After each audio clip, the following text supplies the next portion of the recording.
Hey, stakeholders at Mountain View Church. My name is Jody Giles. I get to be an overseer and I also get to serve as treasurer.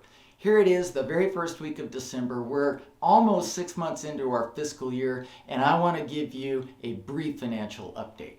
First, we'll start with our expenses. Now, our budget for this fiscal year is about $1.8 million. That averages out to about $150,000 a month.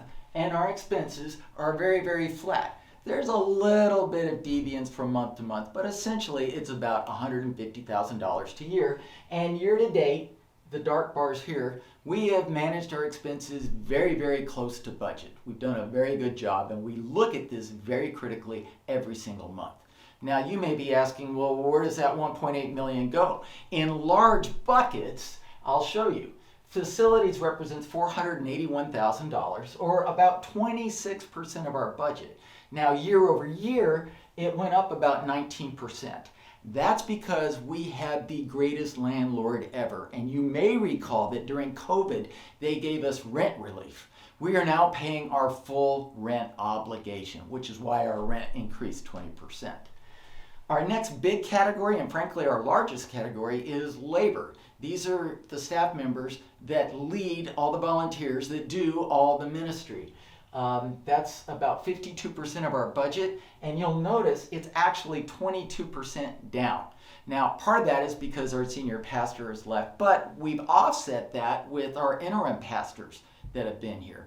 We've made certain other reductions in labor to be prudent and get the most effective ministry we can based on the budget and the number of stakeholders we currently have. First Fruits, I'm very proud of this. I think we're all proud of this. It represents 10% of our budget. 10% of what you give immediately goes back every month to the local community or global needs as determined by the staff members. And we're very proud of First Fruits. If you're here on the first Sunday of every month, you've heard about First Fruits and how that money is impacting the community. And then all other only represents about 11%. So when we look for places to cut, it's really challenging and difficult because when we moved into this facility right before COVID, we were sized for a capacity of about 500 people and a budget of about 500 people per Sunday. We are not at that level since COVID. We are down significantly. In fact, all churches are down about 33% in their attendance, which is why giving is so difficult. So, or making up revenue in giving has been so difficult coming out of the pandemic. But I've got news for you. You're different, Mountain View stakeholders. Even though we have fewer people here, you've met the budget expectations. In fact, you've exceeded the budget expectations. You've exceeded budget expectations this year so far by about $22,000. We brought in just over $680,000 in gifts through November. That means we brought in about a third of our budget, just over a third of our budget, in the first 5 months of the year. Way to go, Mountain View. Thank you very much. Unfortunately, we expected $100,000 in employee retention tax credits from the federal government, and they only sent us about $68,000. So there's a $40,000 gap, which you guys have offset. You've cut in half by overgiving what we expected at 22%. Now, here's why this is so important. When you look at the rest of the year, December this year and every year is essential for fueling our ministry. This year, like every year, December represents over 15% of our income. There's a lot of reasons for that, but what that means is every month, with the exception that we saw in July, every month our receipts are less than our expenses, which means December really fuels our reserves so that we can continue the ministry throughout the rest of the year. That's why December is so important. Last year, we raised about $280,000 in December. This year, we're looking at $280,000, $290,000. If you want a number, call it 300. Now, I showed you where we spent our money. Now let me show you what your money does. Here's where it is. It goes by ministry. Now, people on staff here, they wear multiple hats, so we allocate their time. We allocate this building across the different ministries. And you can see the biggest chunk goes to Sunday worship and everything that happens in here on Sunday morning, including children's ministry and all the stuff that happens. I will also say that the donut ministry is a minuscule portion of that overall budget, but it's an important one. You can also see youth, children, adult, pastoral care, and then missions, and especially our summit, our special needs ministry that happens here every Thursday night, which we are so proud of and is so important to this community. That's where the money goes. We call this the investment wheel. Now, I mentioned reserves. Reserves are a fancy way of saying savings. And if you have a checkbook, you have a certain amount in your bank account, and then you write checks from the amount that you have in your bank account. And you have to stop writing checks when you no longer have money in your bank account. Otherwise, bad things happen. This is how much we have in our bank account. We had about $210,000 to begin our fiscal year on July 1st. We got that $68,000 plus your generosity, but the $68,000 in employee retention tax credit. That's why our reserves bounced up to nearly $250,000 in August. And then we've been drawing down on our reserves as planned every month since then, anticipating a very, very generous, large December. I will tell you as treasurer, at this $110,000 level, we're getting that's as low as we've been in years, and we're expecting, like I said, $290,000, $300,000 in December to rebuild our bank account to fuel us for the forthcoming months. Now, I want to talk briefly about the source of funds and how people donate. So we think about large gifts. We've been very, very generous. We've had 8 people thus far this year give large gifts of stock or through their donor advised fund. Now, if you're in the position to do that, there's another video from James Fullenkamp, who's a financial investment expert, and he can show you the benefits. If you give appreciated stock, you can give that stock in kind or through a donor advised fund, and it comes straight to the church. It allows you to give more without paying taxes. If you were to sell that appreciated asset, you would have to pay taxes on that, and then you could give the remainder. This allows you to give it all tax-free, and you get a tax benefit, and the church actually gets more income. Watch that video from James Fullenkamp on that. The next group we have are called recurring donors. These are people that have committed on a monthly basis to prioritize part of their income directly to the church through their bank account or through their credit card. That represents about 28% or $187,000 of our budget thus far this year. On average, and averages, that there's an old joke that says, if you torture the data long enough, it will confess to anything.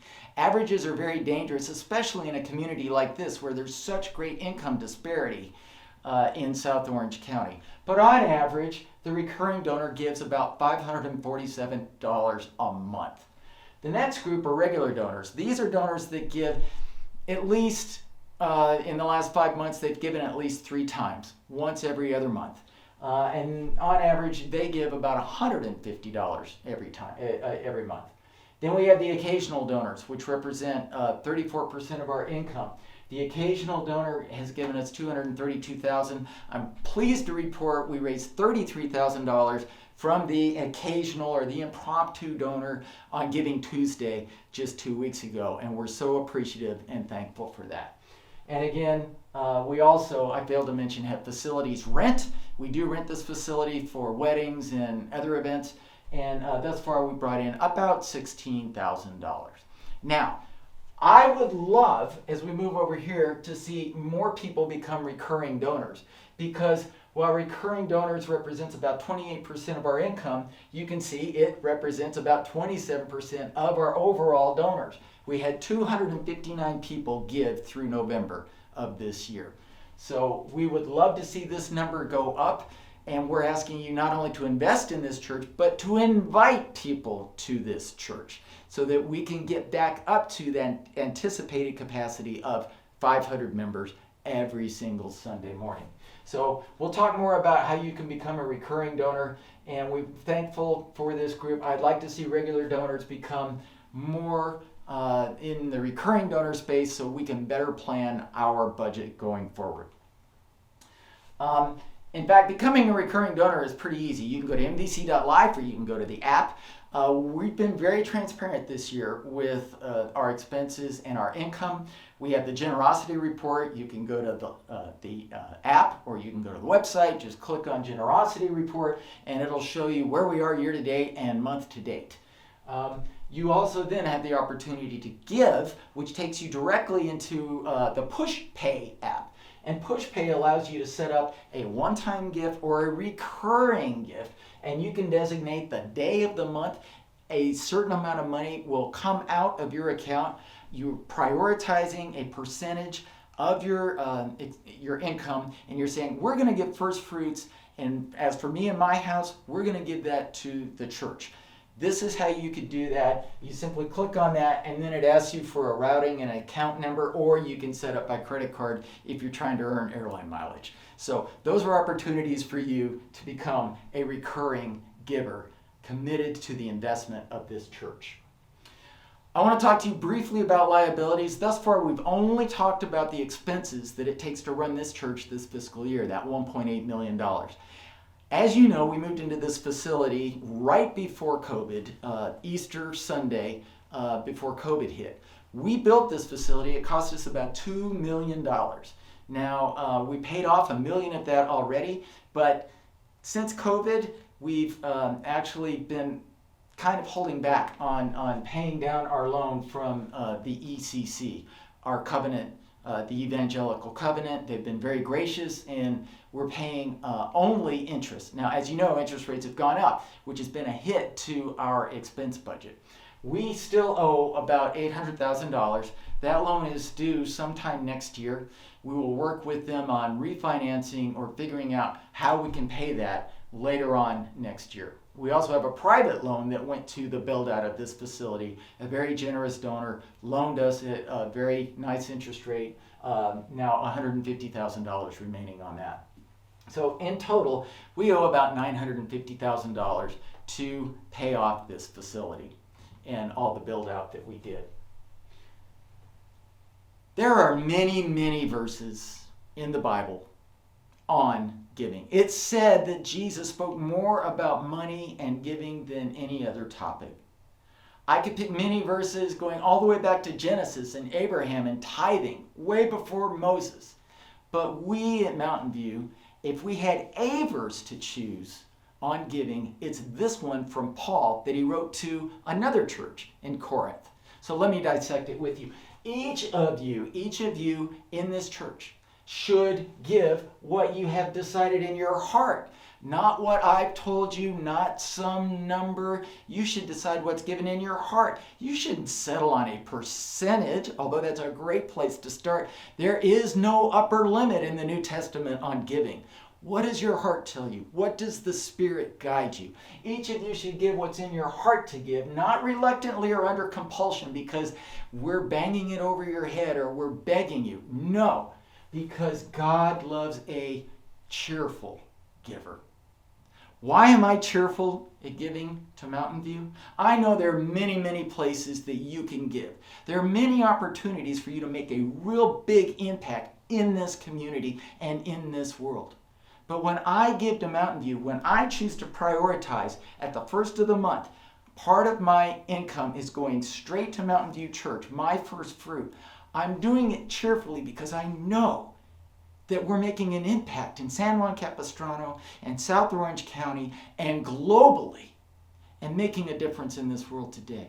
But way more important than that, for some weird reason, God has entrusted me, and what we Christians think, God has entrusted us as stewards of what He's given us so that we get the opportunity to cheerfully give just as He cheerfully gives to us. I'm asking you to join me, to join the overseers, to join the staff, and join so many stakeholders in prioritizing your investment that God has entrusted to you so you can be a part of his great work, the great reconciliation project, and the restoration of all things. Thank you, Mountain View Church.